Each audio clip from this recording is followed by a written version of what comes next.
बुला रहा हूं श्री अमानतुल्ला खान। अध्यक्ष जी, शुक्रिया कि आपने मुझे इस मुद्दे पर बोलने का मौका दिया। 22 हम विधायक हैं, 21 को आपने जो है वो सदन से क्या बल्कि विधानसभा से बाहर भेज दिया, और ये शायद 10 साल हम लोग भी सरकार में रहे, आप भी थे, और आप तो कई मरतबा टेबल पर भी खड़े हुए, लेकिन कभी ऐसा नहीं हुआ कि विधानसभा के परिसर से बाहर। एक मिनट में कभी कोई स्थिति स्पष्ट कर दूं, सदस्यों के समक्ष आपने मुद्दा कर उठाया है। रूल बुक सबको दी गई है और रूल बुक के अनुसार सदन का तात्पर्य विधानसभा से है। पहला, ये जो सदन है, ये खाली ये सदन नहीं है। बैठ जाइए, मैं आपको स्पष्ट कर देता हूं। सदन का अर्थ है दिल्ली विधानसभा का पूरा परिसर। आगे डिफाइन किया गया है, वो भी पढ़ देता हूं।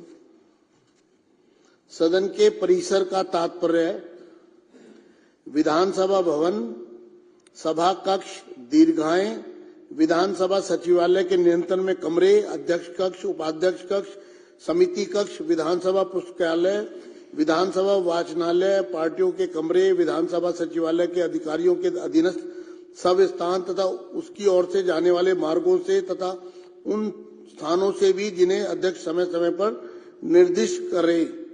यानी कि जब कोई भी सदस्य मार्शल आउट होता है सदन से, तो रूल बुक कहती है कि वो प्रेमाइसिस से बाहर जाएगा। तो इसलिए ये सभी सदस्यों को मैं स्थिति स्पष्ट कर रहा हूं कि जब भी कभी इस तरह की स्थिति आएगी तो ये सिर्फ जो सदन चल रहा है ये सदन नहीं है, पूरा परिसर ही सदन है, सदन का हिस्सा है। तो इसलिए चेयर से ये स्पष्ट आदेश है कि अगर ऐसी स्थिति जब भी आएगी मार्शल आउट होने की, तो उसको परिसर से बाहर जाना होगा। धन्यवाद। आगे अब आप शुरू करिए। बाहर का ग्राउंड नहीं है। आप सारे रूम्स आपने बताया सारे, लेकिन ऐसा कभी नहीं हुआ।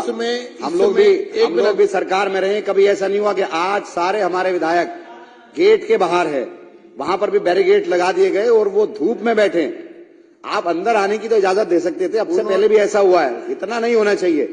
इतना ठीक है, आप जीत गए, जनता ने आपको जिताया है और सर आंखों पर है, आपको काम करने के लिए जनता ने जिताया, लेकिन ऐसा नहीं होना चाहिए कि दुश्मनी इस हद तक हो कि आप विधानसभा के परिसर तक में हमें अंदर ना आने दें। तो ये बिल्कुल कतई तौर पर अमानतुल्लाह जी, आप एक मिनट, हरी जी मुझे अपनी बात कहने दीजिए। आप बैठिए एक मिनट। कोई नहीं, मैं खड़ा हूं। बैठिए, कोई बात नहीं, कोई बात नहीं। आपको आप बोलेंगे, आपके टर्न है, आप बोलेंगे। मैं फिर स्पष्ट कर दूं सभी को, उपराज्यपाल के अभिभाषण पर इस प्रकार की हरकत जो यहां की गई वो सर्वथा निंदनीय है। भारत के इतिहास में इस तरह की घटनाएं चंद बार ही हुई हैं। अभिभाषण अर्थात कॉन्स्टिट्यूशनल अथॉरिटी यहां पर सदन को एड्रेस करने के लिए साल में एक बार आती है। उस समय ना कोई वाद विवाद होता है, ना कोई सदन चल रहा होता है, वो सिर्फ अभिभाषण के लिए ही समय तय होता है। सदन ने जो कल निर्णय लिया, मैं सदन को बधाई दूंगा कि आपने इतने बड़े अपराध के विरुद्ध जो निर्णय लिया उसमें बहुत ही बैलेंस अप्रोच रखी। मात्र 3 दिन के लिए इस पर ब्रीच ऑफ प्रिविलेज का भी मामला बनता है। ये एथिक्स कमेटी में भी सजाएं जो इस रूल बुक में दी गई हैं वो इससे कहीं भारी हैं। तो इसलिए अब उपराज्यपाल का अभिभाषण किसी राजनीतिक पार्टी से किसी से जुड़ा हुआ नहीं है, वो सबके लिए है, पूरी दिल्ली के लिए है। तो इसलिए उन्होंने जो यहाँ पर कल उद्दंडता की, समझाने और कहने के बाद भी जिसको नहीं माना गया, इसलिए सदन को ये फैसला लेना पड़ा। अब आप अपनी बात करें विषय पर। नहीं, देखिए, मैं तो ये चाहूंगा कि आप तमाम हमारे जितने भी साथी हैं आप उनको बुला लें। कई बार ऐसा हुआ है कि आपको बाहर भेजा गया, जब अनुरोध आपके दूसरे साथी ने किया तो हमने ओम प्रकाश जी को और दूसरे लोगों को आपके अनुरोध पर हमने बुलाया। तो मैं तो यही चाहूंगा कि वो सारे पार्ट हैं, और क्योंकि अभी जो है आपका डिप्टी स्पीकर का भी चयन होना है, उसका इलेक्शन होना है, तो उसमें अपोजिशन अगर नहीं रहेगा तो वो ठीक नहीं होगा किसी भी लिहाज से। तो हम तो यही चाहेंगे कि भाई आप सबको बुलाएं, आप क्योंकि सीट पर बैठे हैं और आप सबके अध्यक्ष हैं, हम तो ये चाहेंगे कि आप ये सारी चीजों को देखते हुए उन सबको अंदर बुला ले, और हमने कई बार ऐसा किया है पीछे भी, और ये तो पार्ट है इस वक्त में, क्योंकि हम भी हिस्सा है विधानसभा का। और बड़ी अच्छी बात है कि दिल्ली की जनता ने विषय पर आ जाए, आपको चुनकर के भेजा है, और हम खैर मकदम करते हैं इसका, जनता ने कहा, और हम यही चाहेंगे कि आप तमाम तबकात के साथ में जो भी हैं कार्य करें, और हम मुख्यमंत्री जी से भी और तमाम मंत्री से और तमाम विधायकों से हमारी तो ये रिक्वेस्ट रहेगी, ये दरख्वास्त रहेगी कि आप दिल्ली की जनता के लिए काम करें। और मैं एक और बात करना चाहूंगा, देखिए जिस तरह से मैं यहाँ मौजूद हूँ, सीएजी पर बात करनी है, मुझे सीएजी पर बात करनी है तो करिए। मैं ये करना चाहूंगा कि जिस तरह से कोई निकम्मा कह रहा है, कोई बेईमान कह रहा है, कोई निकम्मी सरकार कह रहा है, तो इस तरह की भाषा का इस्तेमाल नहीं होना चाहिए। इस तरह की भाषा का इस्तेमाल नहीं होना चाहिए। और आपके मुख्यमंत्री ने बोले, और ऐसे शब्द किसी के कान सुन नहीं सकते थे। आप लोगों ने कोई लज्जा नहीं छोड़ी, निर्जल होकर तुम लोगों ने बदतमीजी सदस्य बैठ जाएं, बर्दाश्त की, और आज आप सदस्य बैठ जाएं। ओपी शर्मा जी, कर्नल जी, सिरसा जी, आप विषय पर आ रहे हैं या मैं अगला? मैं सीएजी रिपोर्ट पर बात कर रहा हूँ। सीएजी पर आइए। ये इस तरह से बात न करने दी जाए, चलिए, ये अच्छी बात नहीं है।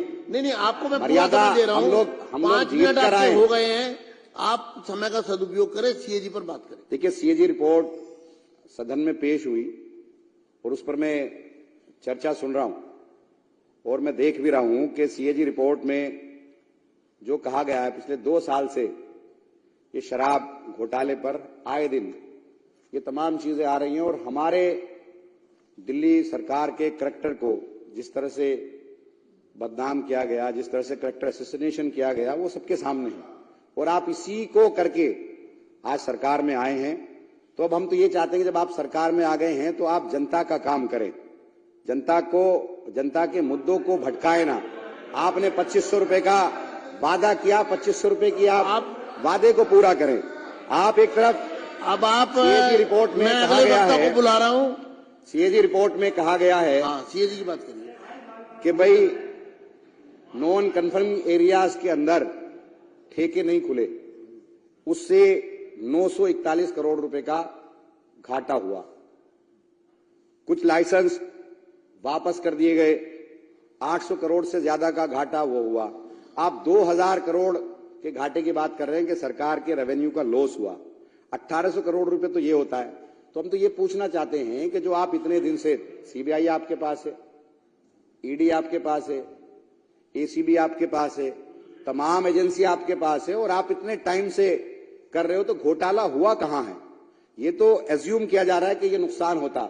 और जो इसमें 8 अध्याय हैं, 8 अध्याय के अंदर 7 में पुरानी जो पॉलिसी है उसके बारे में कहा गया है कि उसके अंदर जो कमियां थी वो कमियां बताई गई हैं, और एक अध्याय के अंदर बताया गया कि ये इसके अंदर ट्रांसपेरेंसी थी। अगर ठीक से इंप्लीमेंट किया जाता तो ये लॉस नहीं होता बल्कि फायदा होता। पंजाब के अंदर यही पॉलिसी इंप्लीमेंट हुई, 1 साल में फायदा हुआ, दूसरी मर्तबा दूसरा फायदा हुआ, और जो पहली पॉलिसी उसमें फायदा नहीं हुआ।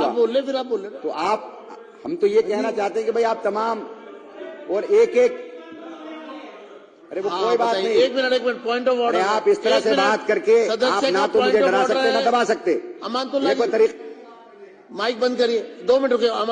Point of order. देखिए, पॉइंट ऑफ ऑर्डर का मतलब है सारी कार्रवाई रुकेगी, और जो सदस्य पॉइंट ऑफ ऑर्डर यानी कि व्यवस्था का प्रश्न, व्यवस्था का प्रश्न अगर उठेगा तो पहले वो सुना जाएगा। अध्यक्ष जी, मेरा पॉइंट ऑफ ऑर्डर है कि रिकॉर्ड के ऊपर मिसलीड किया जा रहा है इस हाउस को। सीएजी की रिपोर्ट कभी ये मेंशन नहीं करती कि इसमें करप्शन है कि नहीं। सीएजी की रिपोर्ट अनियमितताओं को जो है बताती है और उसको उजागर करती है। उसके बाद उस पर क्रिमिनल एक्टिविटी होनी है कि नहीं, उसको क्राइम एजेंसीज और पीएसी रिकमेंड करती है एक्शन के लिए। सीएजी की रिपोर्ट को यह कहना कि उसमें कहीं करप्शन लिखा, देश के इतिहास में कोई सीएजी की रिपोर्ट करप्शन के बारे में नहीं लिखती, अनियमितताओं के बारे में लिखती है।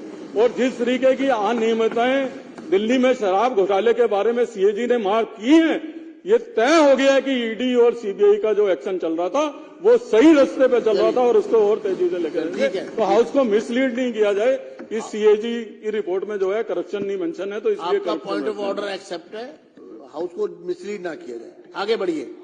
मिसलीड नहीं कर रहा है। मेरा सिर्फ कहना यह है कि सीएजी की रिपोर्ट में तो ये अज्यूम किया गया, ये जो है नॉन कंफर्मिंग एरियाज के अंदर दुकानें खुलने किसने नहीं दी, कि क्या दबाव बनाया गया। पहले साल के अंदर ही सीबीआई ने एफआईआर दर्ज कर ली, ईडी ने एफआईआर दर्ज कर ली, गिरफ्तारियां शुरू हो गई। जो ट्रांसपेरेंसी इसके अंदर थी उससे फायदा होना था, फायदा नहीं हुआ, लोग डर गए। तो ये तो तमाम एजेंसियां आपके पास थी और इन्हीं एजेंसियों का इस्तेमाल करके आज आप सरकार में आ गए और सरकार में जिन वादों के साथ आप आए वो वादे आप पूरे कर नहीं रहे हो। 2500 रुपए महिलाओं को देने की बात आपने की थी, वो आप वादा पूरा कर नहीं रहे हो। जो आपने काम करने की बात की थी वो आप कर नहीं रहे हो। सिर्फ दिल्ली की जनता को गुमराह करने का काम ये सरकार कर रही है। अध्यक्ष जी, सीएजी की रिपोर्ट